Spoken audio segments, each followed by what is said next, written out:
Hi, in this video I'm going to talk about my sketchbook. I've had loads of comments from you guys asking me what's with your sketchbook, how did you do it?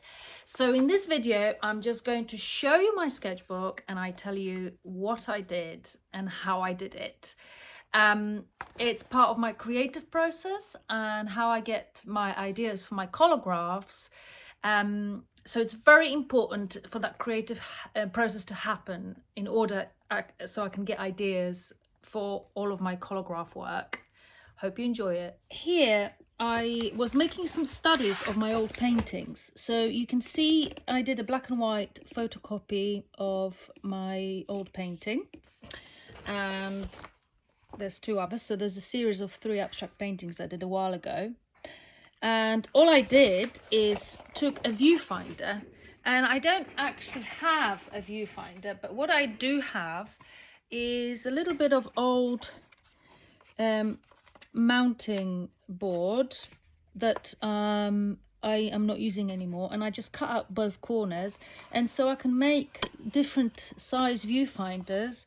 I've just got a couple of mini pegs, so I basically can have a rectangular viewfinder or I can have a square viewfinder, whatever I need to do, so I don't need to have several different viewfinders.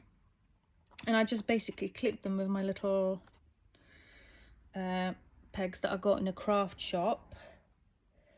And I sort of the paintings themselves are quite big, a lot bigger obviously than the picture. And what I did is I just found bits in my painting that I particularly enjoyed, and I did thumbnail sketches of that particular bit of my painting.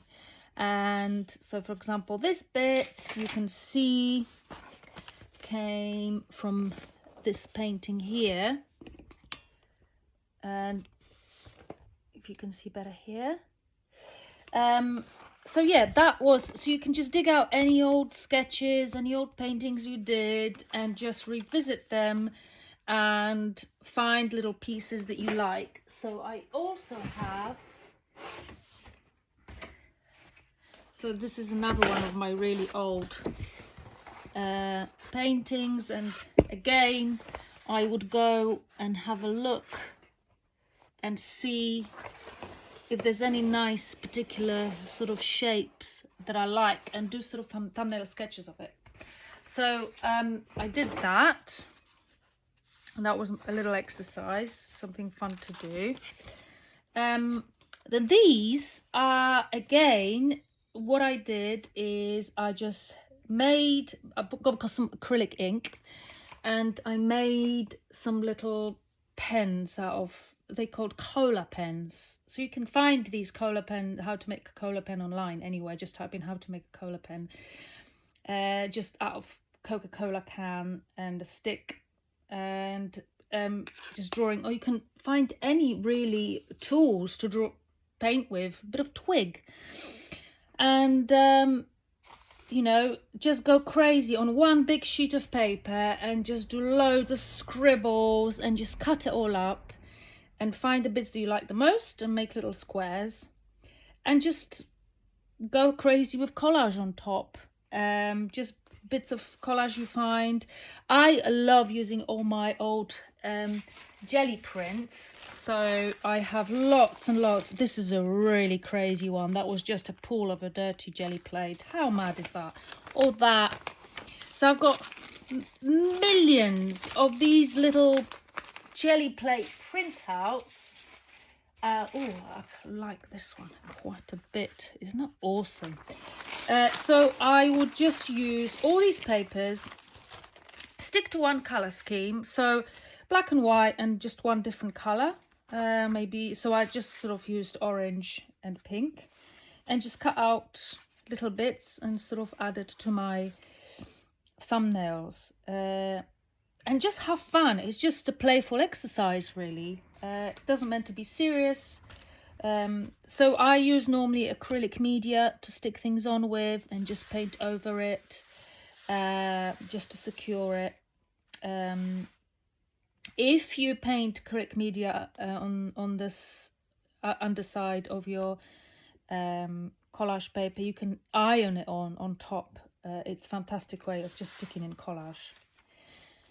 Then I had fun with black and white and grey collage papers. So I basically painted some sheets of marker pad paper with grey, black, white and sort of various colours, and just created these thumbnail collages of just whatever came to my mind, really. And it's just all about sort of trying to make a good composition that works. And again, I used here the same sort of my collage papers I made with just grey, black. So just like a Greyscale type of collages. And I got here, I introduced some lines just for fun as well.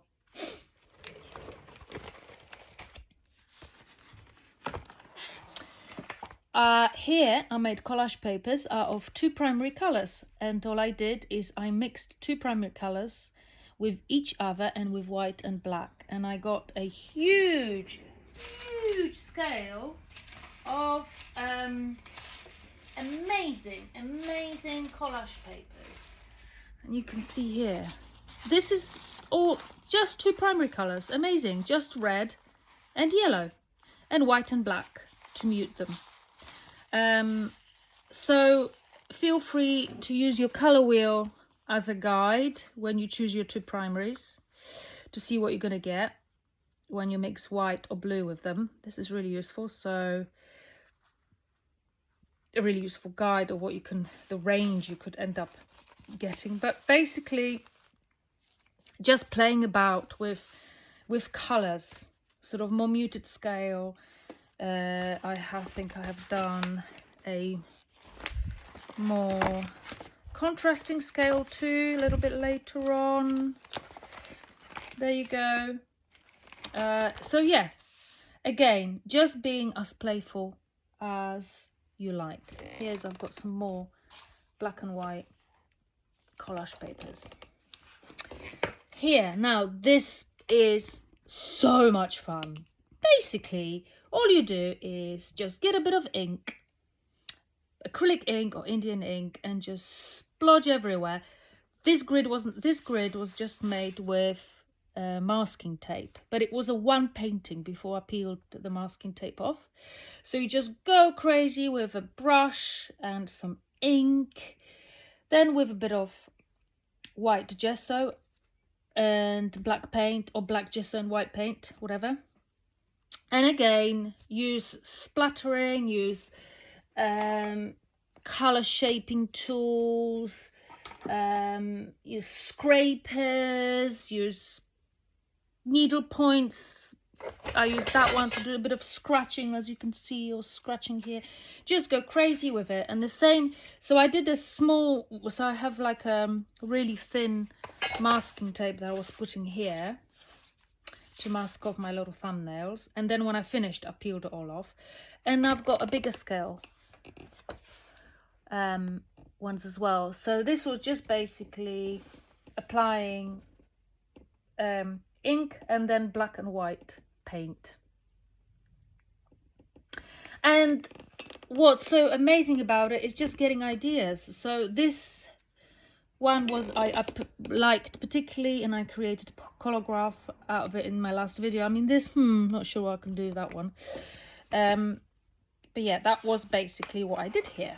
This is a bit similar, but without the ink. That was basically just paint, just splodging it around, using like a sharp tool, could be a credit card or I don't know, something else, screen printing, squeegee thing, whatever you've got, or ruler, and just making marks, just basically mark making. You can get lots of really fun tools like those type of things. Those, I have lots of these type of things to play with. I use that for sort of making marks, but lots of mark making tools basically to help you, you know, splattering paint. And again, I just did a grid here as well with masking tape. Here I did a red collage scale, again just with a bit of grey, so you know, really similar, with some monochromatic scale with some grey. Here this was using just sticking down collage papers, using a little bit of golden fluid, gold paint, black. Here I was making collage papers like I did in one of my videos, using golden pastes and gels and just very watered down acrylic paints. Again, this is just like before, some thumbnail sketches with my viewfinder. So if there was anything that I liked, particularly my old stuff, I'd go with my viewfinder, pick it and draw it. A bit more of that here. Now these were, again, just like before, I did my mark making. You can see I've used this tool here. And little thumbnail sort of paintings, very similarly. Starting with ink, then black and white paint again. But here, in addition, I decided to use some stencils. And I have lots and lots of bought stencils. I make my own stencils. I'm going to make a video about how I make stencils too, how I get inspired to make stencils. But I've just got sort of dabbing with either dry brush or a bit of sponge and just adding a pattern to my thumbnail sketches. And there you go, I've got my little blue series. So again, I just used blue mixed with various whites, white and black, making different shades of blue, and I did a collage with it. That is such a good exercise, guys. I couldn't recommend it more. Here's some more of my thumbnails. I think I might do a collagraph of that. That's quite cool. There's lots of material there. I'm getting excited just looking at it. You can get really carried away with it, but there's never enough, because you could have 5 rubbish and just 1 gem that is going to spare you one. Again, these were just ink thumbnails, but with added colour. So I just added a little bit of a watered down acrylic. So just using a big brush with ink and doing some mark making, and I've got some stenciling here as well, but just adding a colour at the end just to make it look a bit different. A little bit more here, and here, I love these, love that. And these are like sort of my least favourite ones. They're all right. Not too keen on them though. Another collage with a sort of more contrast. This is a more muted scale one. And here, basically, oh gosh, not great. So exactly the same like I did with the black and white, but I use orange, red and yellow. And again, I just painted on, scraped, splattered, and just used a sort of different, very, very different contrasting colour. So I looked on my colour wheel and I thought, right, what is sort of opposite to orange? And it's like a blue-green. So I chose that colour, and I decided just to have a little accent of that colour. And I thought about, you know, just use either stencil or just did a bit of mark making, just to add something different. Again, it's just looking for ideas here. If you could use any colour scale, I would really recommend getting a colour wheel. I used to really just intuitively think about colour, and I never used to bother with this technical stuff, but actually it really, really helps. It's a wonderful tool. Wonderful tool. So yeah, this is my sketchbook. I really hope it answered your questions.